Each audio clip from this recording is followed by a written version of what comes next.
Hi,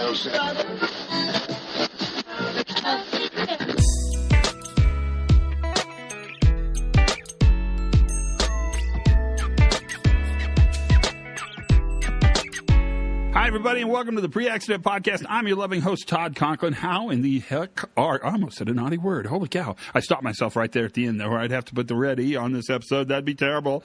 Well, you've had some soak time. What did you think about David Wood's Part 1?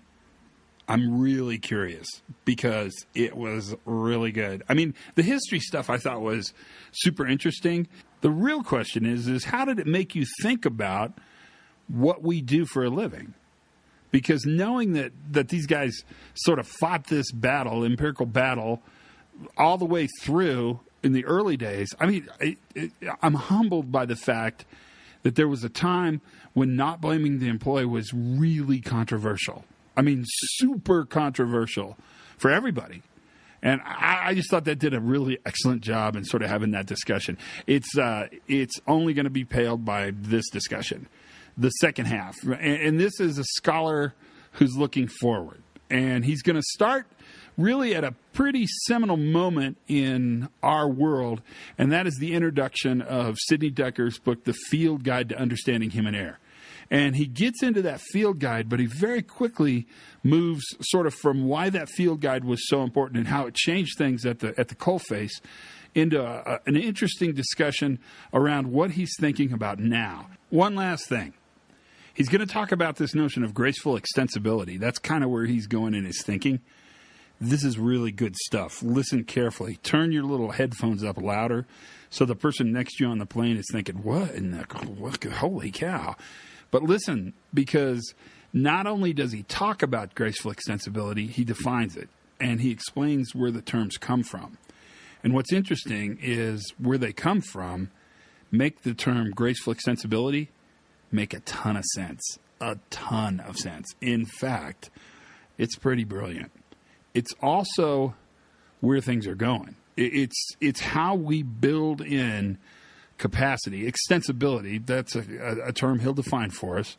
How we build that capacity for our systems to manage really complexity. And complexity as a motion. If you go with what James Barker talks about, how complexity moves, you see complexity as this motion. And the idea that you can gracefully extend your systems to manage complexity, manage variability, manage off-normal events, that's pretty sweet stuff. And that is how he's going to end this discussion. I really should shut up. I'm a little bit glowy, but this was a really good podcast, two really good podcasts. It's also a really kind of a special treat that we get to actually do this. He's not the easiest guy to coordinate, and he's not you have to kind of sort of work this one to get in there to make it happen. And that's exactly what we did. He was a treat. I want to thank him for doing it. I want to thank you too. Thanks for hanging out and listening to all this stuff. Tell me what you think on this one and have some people listen to it. This is David Wood's Part 2. Listen carefully. Bon appetit.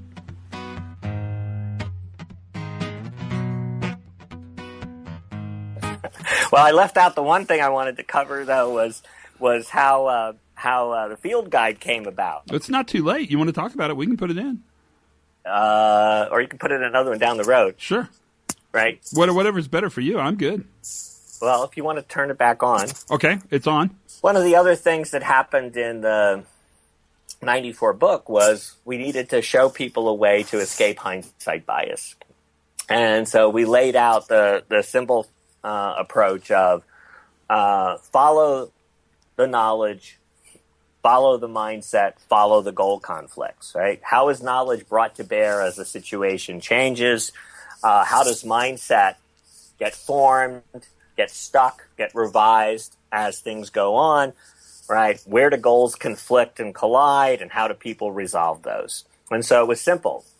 Follow the knowledge, follow the mindset, follow the goals. And we illustrated that with specific incidents. And so we thought it was pretty straightforward, and it was this idea you have to start, not with the accident and work backwards, but you had to start saying, what are the kinds of tasks that people are doing? What makes those things difficult? How do they usually make it work? Today we might say work is practiced or done, not work as imagined by policy and procedure and automation. And so when you took a forward-looking view to escape hindsight, you could recognize the conflicts, the difficulties, the ways those are usually resolved, so you could find ways to improve the complex system. And so we thought that was a pretty good practical way to go. As it turned out, it was hard for people to take that procedure, that way to approach escaping hindsight bias, and put it into action. So it was when Sidney Decker was studying with me, he went, this is hard to understand, and it takes practice, and people learn it by working with you closely. We need to make this more accessible to people. And part of his response to that was to go off a few years later and write the field guide to human error investigation, which was trying to take and make it really understandable and actionable for people to escape hindsight bias by taking this approach to building the scene on the road from the practitioner's viewpoint and seeing the dilemmas and conflicts, the gaps and uncertainties, and how those gaps are usually bridged to create safety, how the variety of degraded conditions arise, but people keep working to make the system function well despite those degraded conditions, conflicts, and limited resources, and to really understand work as practice and see the gap between work as practice and work as imagined. So that, and I think that continues to be one of the major contributions from everybody in this to make that a fundamental way people approach complex system safety and proactive safety. It's quite remarkable too. I mean, it's amazing how that book grew legs. It's very nice to hear that. And again, all I can say is it wasn't obvious along the way that would be the outcome. And that's the part I think that I find most interesting about you, Dave, is how you kept the fortuitous ability, the focus to stay in this, because it was pretty controversial. Well, in the end, we felt we were making progress, and it was exciting. Problems at the intersections of different traditional areas and approaches between theory and practice, different academic disciplines, psychology and engineering and computer science. That's where the fun was. I mean, in many ways, it was thrilling, and we felt we were getting somewhere. At the same time, it was often frustrating when we ran into barriers and communication breakdowns. I think that is still the story today. What are you thinking about now? I am thinking about what I really am focusing on at this stage is in some ways handing the reins over to yet another generation and giving them the best guidance and momentum, build their momentum and direction to be successful moving forward. I don't want people to have to replicate and repeat the findings and results that we have had in the past. We want them to move further because there's plenty of new topics and new challenges in proactive safety. So I want things to progress and move forward. And I want to lay out sort of the fundamental foundations. I've been doing that over a number of years, first with the laws that govern cognitive work, that there are a bunch of fundamental, sometimes they're empirical generalizations, sometimes they're just critical findings that we see over and over again. But actually, some of these are a much more fundamental character that actually capture the ways that human systems defined most broadly work, the way the adaptive universe functions, and that there are fundamental regularities and fundamental properties of the adaptive universe. And I'm trying to put together a theory of graceful extensibility, and it's going to capture those regularities, and that you can use those to understand quite broadly how adaptive systems work and how they break down and what kinds of interventions will have a value in increasing adaptive capacity and the right kinds of adaptive capacity, and which ones will actually be counterproductive and create the law of unintended consequences, where you'll make changes that look good but actually have a lot of offsetting negative consequences. So that's what I would like to do is finish up this theory of graceful extensibility. When you talk about graceful extensibility, what do you mean? Well, it's really actually a kind of simple thing, which is any system defined at any level has limited resources and exists in a changing world. And that means it has boundaries, right? It can handle things up to a point. So as more and more trouble gets thrown at it, more and more change, more and more efficiency pressure, it can handle that, but eventually it exhausts its ability to respond. And these are findings, cases we saw in our studies of misadventures in the operating room with anesthesiologists back in the early 90s and in other places, in nuclear power. Right? The events cascade and exhaust the capacity. People can't keep pace with the events and the change in events. And so the question is, you need some ability to stretch at the boundaries. The world will throw surprises at your model of how to do work, how to be successful. Even as you improve on a variety of efficiency and productivity criteria, surprises will still happen. And when you face those surprises, how do you stretch? It will go beyond your standard way of functioning, and you need ways to stretch. And when we study successful groups, we see that stretching or extending in action. So graceful extensibility comes from a simple combination of graceful degradation, right? So people gracefully degrade, machines are brittle at the boundaries and tend to collapse when events go beyond their capabilities or range. But we were much more than just slow degradation in performance. Right, we were actually looking at a positive attribute of adaptive organizations and adaptive teams. And so I took software extensibility and combined it. Software extensibility is the idea when I'm building a software system, I have to build it now in a way that makes it easy to change it down the road when people want to use it in new ways, when it interacts with other kinds of software in other kinds of contexts. So you have to make it, you have to build your software architecture so that you can extend it to work in these new situations over its life cycle. So I put those two together and said resilience, in the sense that I'm interested in it, is the opposite of brittleness. And the name for that form of resilience is graceful extensibility. That's how you overcome brittleness, because brittleness is a boundary effect, right? Doesn't say anything about how great or poorly you perform when events stay far from your boundaries. It tells you what happens at the boundaries. Brittle systems fail rapidly or collapse rapidly when events push them past their boundaries. Graceful extensibility is the property that allows you to keep functioning and, in fact, even to take advantage of those surprises in the pursuit of goals. That's a huge paradigm shift, but I find it super intriguing. I mean, well, keep tuned. I'm trying to finish this writing. Yeah, I can't even wait for that to come out, because in my mind, that's the most exciting new ideas around creating resilient systems I've heard in a long, long time. How do you feel about high reliability? Carl's stuff.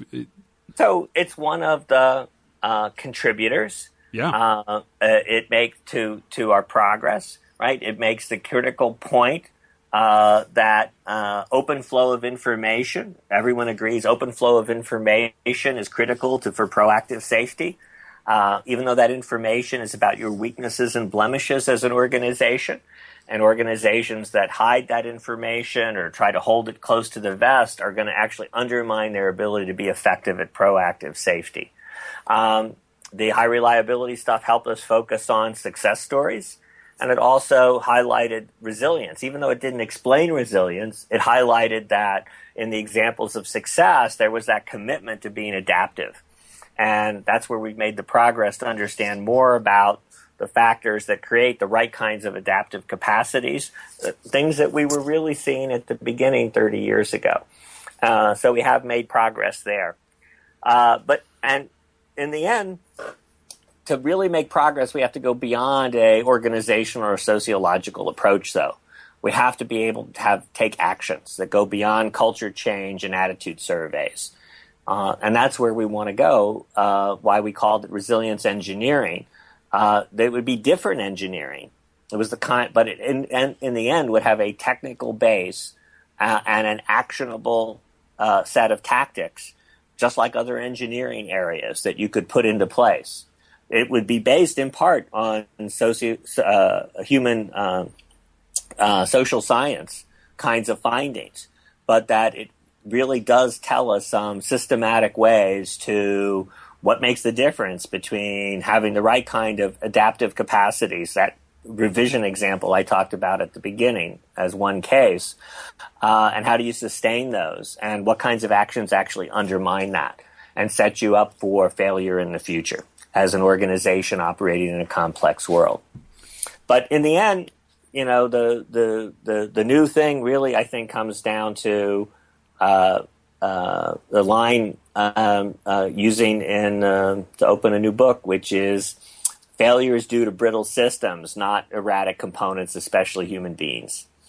And in fact, when we find stories of success, we find people in different roles at different levels of the organization adapting, right, to make things work, to close gaps, to create safety. Our job is to support them in that inevitable process of closing the gaps that must arise because all of our systems, despite our best efforts, operate with limited resources in a changing world.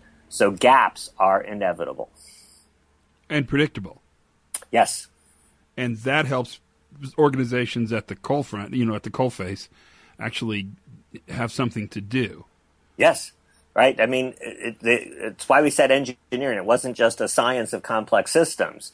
It was that we wanted an engineering, set of actionable tactics organizations can put in place to actually do this. And it's coming to fruition. It's happening. You're seeing stuff happen, right? We're trying real hard. And we need partners, and we need, because this is stuff you can't do in a narrow sense, one team, one person at a time. You need partners to start to put these programs together, put them into place, learn the best tactics, and to share those best tactics with others. And so lots of people in the field have data that would be valuable for any researcher. And I like the fact that you're pushing us hard to maintain that empirical backbone, to stay close to the science, right? Well, and in some ways, that's our biggest success over the last 15 years is there's a lot of data about what makes the difference between resilience in action and brittleness and unfortunately brittleness in action. And understanding that difference, that coalface, as you mentioned, is where I think we've made the most progress. And there's more and more studies and more and more settings coming out, whether it's in an emergency department, an ICU, on and on and on. We're finding more and more of this stuff. I think we really need to use that and get more cases of intervention where we put new tactics into place because we understand the risk of brittleness and some of the sources of resilience. And we need to have more cases where we're putting in a real improvement plan based on these ideas and starting to see which ones make the biggest difference, which ones are sustainable, and how you balance that given the inevitable production pressures that arise. Any final words to the population that will enjoy this amazing podcast? It's keep going. I mean, the proactive safety is an important agenda. It's a technical agenda. It's a human systems and social agenda, not just an engineering agenda. But in the end, it is something that's really valuable for human beings and all of the different systems that we create, all the different services that we provide. People create these for human purposes and to serve human purposes, regardless of the level of technology or automation or autonomy. And so creating proactive safety is really quite a way to balance all of the sciences and essentially a moral case for how to make systems work to serve people and not harm them.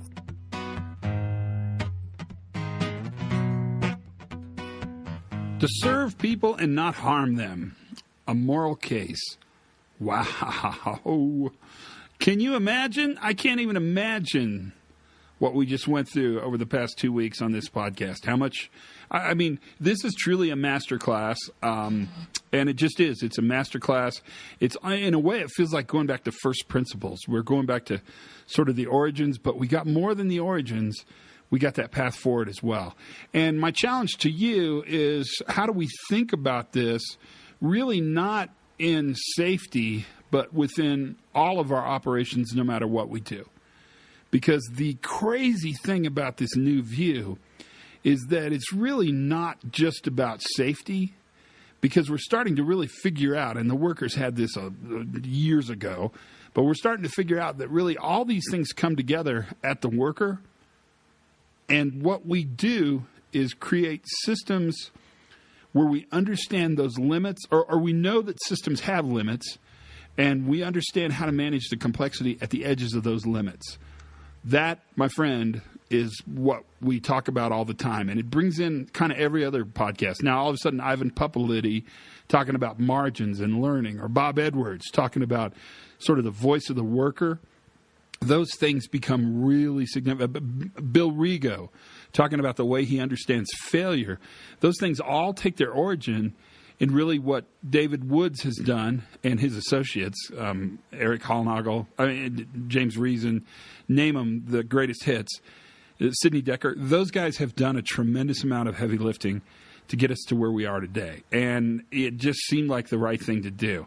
And to break it into two podcasts, I mean, it does a couple things for us. One is there clearly is the historic view and then the look forward view. So the split was pretty natural. Two is that it allows for that soak time. It allows you to listen to part one several times before you go into part two. And then three, because you ought to know this, it actually checks off two podcasts on my list.